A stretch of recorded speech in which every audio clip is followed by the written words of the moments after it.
เคสบายดีน้องๆและหมู่เพื่อนทุกคนเนาะมื้อนี้เราก็จะมาเรียนต่อ HSK1 บทที่4กันเนาะโอเคมื้อนี้เราชื่อจะพาเรามาเรียนบทที่4โอเคบทที่4นี้บทที่4นี้เนาะหัวข้อของบทที่4แม่น他是我的汉语老师他是我的汉语老师แปลว่าเราแม่นครูภาษาจีนของค่อย他是我的汉语老师โอเคแล้วเรามาเบิ่งนำกันเนาะในข้อนี้给下面的词语选择对应的图片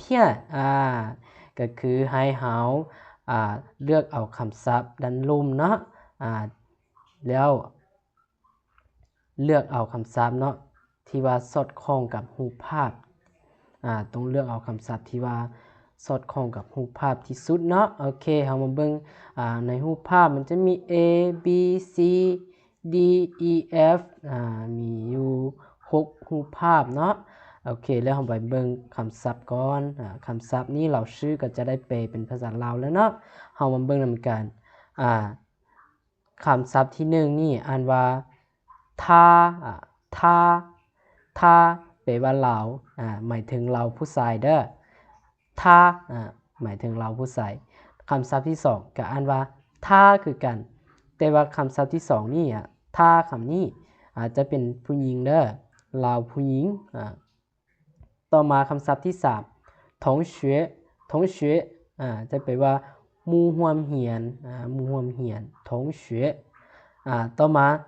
คำศัพท์ที่4朋友หมู่หรือว่าเพื่อน朋友คำศัพท์ที่5นี่汉语老师ครูภาษาจีนคำศัพท์ที่6中国朋友แปลว่าหมู่จีน中国朋友โอเคแล้วเรามาเบิ่งรูปภาพโอเคคำศัพท์ที่1ถ้าเราผู้ชายพวกน้องว่าแม่นรูปภาพตัวใดเนาะโอเคถ้าแม่นรูปภาพตัวใด A B C D E F แน่นอนว่าต้องเป็นรูปภาพ B แม่นบ่โอเค B โอเคเดี๋ยวเราชื่อรูปภาพ B เด้อรูปภาพ B โอเคต่อมาคำศัพท์ที่2ถ้าเราผู้หญิงแม่นรูปภาพใดเราได้รูปภาพ B แล้วยังรูปภาพใดรูปภาพ D หรือว่า E แน่นอนว่าต้องเป็นรูปภาพ E แม่นบ่E รูปภาพ E โอเคข้อที่คำศัพท์ที่2แม่นรูปภาพ E ต่อมาคำศัพท์ที่3เด้同学แม่นรูปภาพใดอยู่ในนี้ให้เราเลือกมีอยู่3รูปภาพคือ A B A C F จะมี1ในนั้นที่ว่าเป็นรูปภาพที่สอดคล้องที่สุดเนาะแล้วเราเบิ่งอยู่ในนี้รูปใดที่ว่าสอดคล้องที่สุดกับหมู่ร่วมเรียนแน่นอนว่าต้องเป็นรูป C แม่นบ่โอเคต้องเป็นรูป C โอเคคำศัพท์ที่3แม่นรูป C รูป C 同学ต่อมาคำศัพท์ที่4朋友เป็นรูปภาพใด朋友อยู่ในนี้มันจะมี2รูปภาพให้เราเลือกจะมี A กับ F ให้เราเลือกฉะนั้นพวกน้องสังเกตเนาะว่าเป็นรูปภาพใดสอดคล้องที่สุด朋友หมู่เพื่อนแน่นอนว่าต้องเป็นรูปหยังรูป F อยู่แล้วเดี๋ยวจะน้อยเราชื่อจึงอธิบายว่าเป็นหยังจึงเป็นรูป F เราเบิ่งนำกัน朋友โอเคต่อไป汉语老师ครูภาษาจีนแน่นอนว่าต้องเป็นรูปภาพดีแม่นบ่เพราะว่าเรากำลังสอนภาษาจีนอยู่ต้องเป็นครูภาษาจีนโอเค汉语老师เป็นคำศัพท์ที่5สอดคล้องกับคำศัพท์ที่5รูปภาพดีต่อมาคำศัพท์สุดท้ายแน่นอนว่ายังเหลือรูปภาพตัวใดแน่นอนว่ายังเหลือรูปภาพ A แม่นบ่โอเคแล้วเราเบิ่งนำกันเป็นหยังจึงเป็นรูปภาพ A จงกัวเผิงโยอยู่ในนี้จุดที่เราสับสนนิดนึงมีแต่รูปภาพ F นี่กับรูปภาพ A ฉะนั้นเรามาเบิ่งนำกันเผิงโยหมู่เพื่อนหมู่หรือว่าเพื่อนแน่นอนว่าจะมีหมู่คนหยังฝรั่งคนจีนคนไทยคนลาวหยังกันเป็นหมู่กันได้แต่ว่ารูปภาพ A นี่เป็นคนจีนหมดเลยสังเกตเห็นเป็นคนจีนหมดเลยฉะนั้นข้อ4เผิงโยเขาจึงเป็นรูป F นี่แล้วจงกัวเผิงโยหมู่จีนเขาจึงใส่เป็นรูป A โอเคหลังจากได้แล้ว大家跟老师读一遍พวกน้องอ่านนำอาจารย์เนาะอ่านคำศัพท์นี้เนาะโอเค他同学朋友汉语老师中国朋友โอเคอันนี้มัน ตัวที่เราเลือกคำศัพท์ให้สอดคล้องกับรูปภาพเนาะโอเคเราไปเบิ่งตัวต่อไปโอเคเราเบิ่ง课文一课文一在教室แปลว่าอยู่ห้องเรียน教室ตัวนี้จะเป็นห้องเรียนเด้อ在教室อยู่ห้องเรียนจะมี A มี B สนทนากันนะแต่ก่อนอื่นเรามาเบิ่งคำศัพ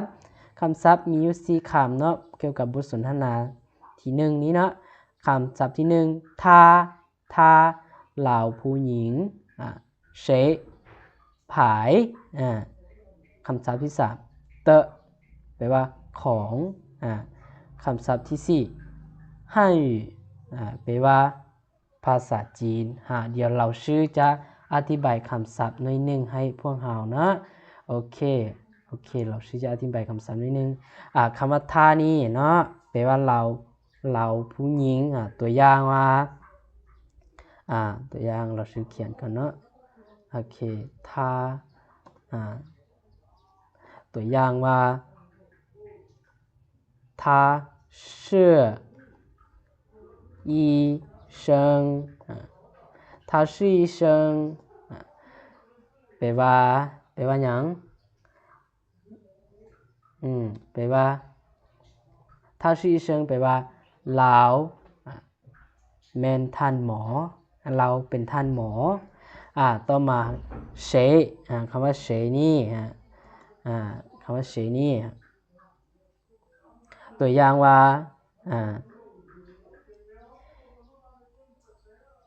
他是谁他是谁เอาแบบง่ายๆก่อนเนาะ他是谁เราแม่นผาย谁แปลว่าผาย他是谁เราแม่นผายต่อมาเด้คำว่าเตะแปลว่าของเตะแปลว่าของตัวอย่าง这是我的书这是我的书เดี๋ยวเราชี้จะขั้นใหญ่นิดให้มันยาวนิดนึงนะโอเค这是我的书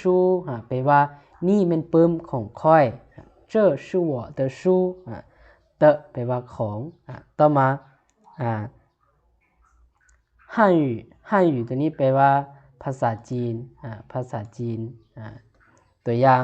เดี๋ยวเราจะสร้างตัวอย่างฮั่น语ตัวอย่างว่า你会说汉语吗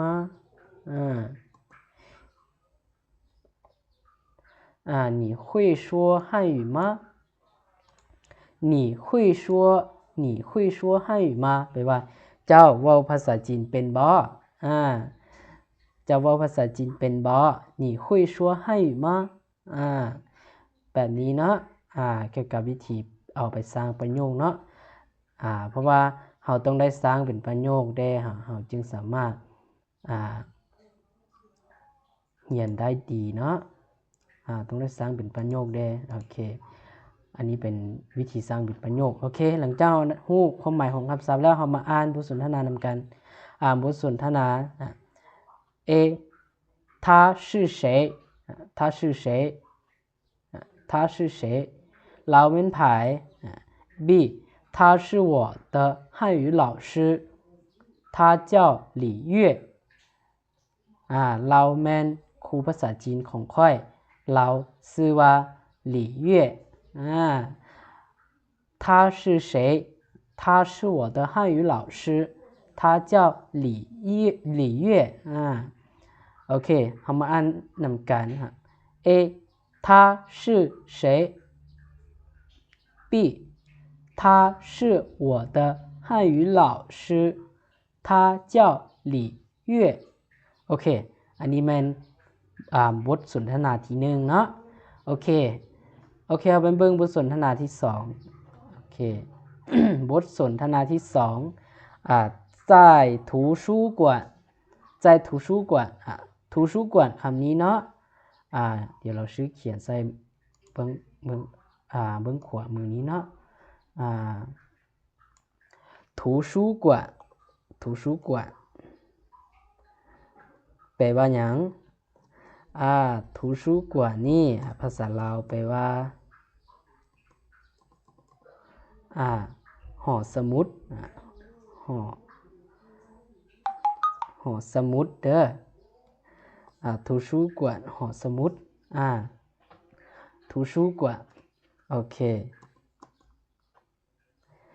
คต่อมาแล้วเรามาเบิ่งคำศัพท์อยู่ในเครื่องวันตัวนี้在图书馆อยู่หอสมุดคำศัพท์มีอยู่3คำเนาะคำที่5อ่านว่าหนาหนาหนาหนาอยู่ในบทนี้เขาจะใช้คำว่าใดเด้อเขาจะบ่ได้ใช้คำว่าสายเขาจะใช้คำว่าใดแต่ความหมายมันจะสามารถแปลว่าสายได้อีกแล้วคำศัพท์ที่6กัวแปลว่าประเทศคำศัพท์ที่7เนแปลว่าเดต่อมาเราเบิ่งวิธีการนำใช้คำศัพท์เนาะคำว่าหนาคำนี้เราจะใช้แนวใดเนาะแป๊บนึงคำว่าหนาเราจะใช้แนวใดแป๊บนึงหนาคำนี้เราจะใช้แนวใดตัวอย่างว่าตัวอย่างเราใช้คำว่าได้ได้นี้เนาะได้ตัวอย่าง你是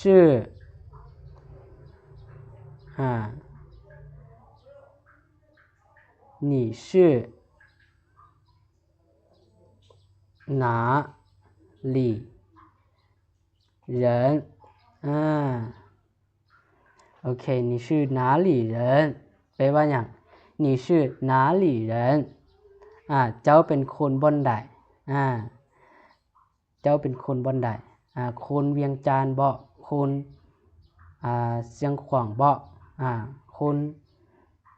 นหยังคนสวรรณเขตบ่อันนี้ชื่อ哪里人โอเคต่อมาคำว่ากัวกัวที่แปลว่าประเทศกัวด้วยกัวโอเคตัวอย่างว่า明天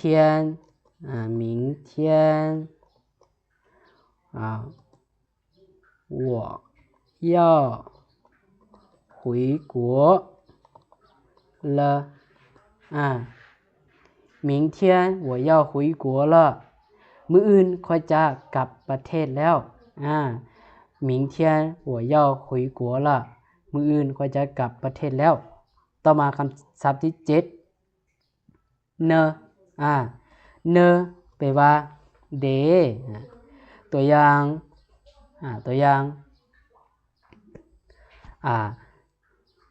ตัวอย่าง我是老师我是老师你呢ค่อยแมนอาจารย์เจ้าเด你呢เจ้าเด我是老师你呢เจ้าเดโอเคอันนี้จะเป็นวิธีการสร้างประโยคเนาะโอเคแล้วเฮาฮู้คำศัพท์ฮู้วิธีนำใช้ประโยคแล้วเฮามาเบิ่งบทสนทนาของเฮามี A มี B A ว่า你是哪国人โอ้เมื่อกี้นี้เราชื่อลืมเนาะเราชื่อลืมนิดนึงเกี่ยวกับคำว่าหนานี่ยังคำว่าสายเราชื่อบ่ได้อธิบายคำว่าสายโอเคเฮาเบิ่งในกันเวลาที่เราใช้คำว่าหนาแปลว่าสายเนาะเราใช้คำว่าหนาที่แปลว่าสายตัวอย่าง你家在哪你家在哪เราใช้คำว่า哪里มันจะค่อนข้างจะโอเคที่สุดเนาะ你家在哪里你家在哪里เฮือนของเจ้าหรือว่าเฮือนเจ้าอยู่ไสเฮือนเจ้าอยู่ไสเวลานี้คำว่าหนาตัวนี้สาย你家在哪里เฮือนเจ้าอยู่ไสแบบนี้เนาะโอเคแล้วเราเบิ่งบทสนทนา你是哪国人เจ้าเป็นคนประเทศใด我是美国人你呢ค่อยเป็นคนอเมริกาเจ้าเด我是中国人ค่อยเป็นคนจีนหรือค่อยเป็นคนประเทศจีนแบบนี้เนาะ好的大家跟老师读一你是哪国人我是美国人你呢我是中国人 OK好大家再跟老师读一遍พวกน้องอ่านนำอาจารย์อีกครั้งนึงนะ好 A 你是哪国人我是美国人你呢我是中国人 OK อันนี้มัน课文2在图书馆อยู่หอสมุดโอเคแล้วเราเบิ่ง课文3课文3课文3课文3อยู่ในนี้课文3มันจะมี3คำศัพท์คือกันเนาะแล้ว课文3看照片看照片照片แม่นหยัง照片照片照片คำนี้ภาษาจีนเจ้าเพี้ยนภาษาลาวเด้แปลว่ารูปภาพเด้อเจ้าเพี้ยนจะเป็นรูปภาพรูปภาพแล้วมื้อนี้เราชื่อจะมีคำหนึ่งอีกเนาะถูเพี้ยนถูเพี้ยนเป็นภาษาลาวแล้วเฮาเปลี่ยนภาษาก่อนถูเพี้ยนเจ้าเพี้ยนมันจะเป็นแนวใดแปลว่าหยังถูเพี้ยนรูปภาพคือกันได้รูปภาพคือกันแต่ว่าเฮามาเบิ่งนำกันเนาะระหว่างถูเพี้ยนกับเจ้าเพี้ยนรูปภาพรูปภาพนี้เฮามาเบิ่งเจ้าเพี้ยนตัวนี้จะเป็นรูปภาพแบบนี้เด้อพวกน้องรูปภาพแบบว่าอยู่ไหนอีหยังต่างๆเจ้าเพี้ยนอยู่ไหนรูปภาพอยู่ไหนอย่างต่างๆบ่ว่าจะเป็นอยู่ใน Facebook อยู่ในอินเทอร์เน็ตหรือว่าอยู่ในเปิ้มที่เขาเจ้าปิ้นออกมาแสดงว่ารูปภาพนั้นมันอยู่ไหนแล้วแต่ว่าถูเพี้ยนตัวนี้ถูเพี้ยนถูเพี้ยนมันจะเป็นรูปภาพแบบใดถูเพี้ยนตัวนี้มันจะแตกต่างกับเจ้าเพี้ยนน้อยนึงเจ้าเพี้ยนตัวนี้เป็นรูปภาพที่ว่าเขาเจ้า ปิ่นน่ะเฮาเบิ่งอยู่ในรูปภาพนี้เฮาก็ได้แล้วปิ่นออกมาแล้วเนาะเจ้าเพี้ยนเป็นรูปภาพที่ปิ้นออกมาล้างออกมาแล้วหรือว่าปิ้นกับหนังสืออย่างต่างๆออกมาแล้วเจ้าเพี้ยนต่อมาถูเพี้ยนเป็นรูปภาพที่ยังบ่ทันล้างออกมาหรือว่าว่าง่ายคือยังบ่ทันปิ้นออกมาเขาจะใช้คำว่าถูเพี้ยนเจ้าเพี้ยนจะเป็นรูปภาพที่ปิ้นออกมาเลยเด้อโอเคง่ายๆแบบนี้โอเคแล้วเฮามาเบิ่งคำศัพท์มีอยู่3คำศัพท์ที่8ถ้าเราผู้ใส่ที่เฮาเรียนก่อนหน้านี้เนาะต่อมาคำศัพท์ที่9同学แปลว่าหมู่ร่วมเรียนเพิงโยเฮาก็ได้เรียนแล้ว3คำศัพท์นี้เฮาก็ได้เรียนแล้วแล้ว แล้วเฮามาเบิ่งวิธีการนำใช้ถ้าที่แปลว่าเราผู้ใส่มันจะใส่อยู่ได้ตัวอย่าง他是他是老挝人吗他是老挝人吗เราผู้ใส่หรือว่าเราแม่นคนลาวบ่หรือแม่นคนประเทศลาวบ่โอเคต่อมาคำว่า同学แปลว่าหมู่ร่วมเรียนตัวอย่าง我们都是同学我们都是同学พวกเฮาล้วนแต่เป็นหมู่ร่วมเรียนนำกัน我们都是同学พวกเฮาล้วนแต่เป็นหมู่ร่วมเรียนนำกัน我们都是同学ต่อมา คำว่าเพิงโยเพิงโยแปลว่าหมู่หรือว่าเพื่อนตัวอย่าง我有一个中国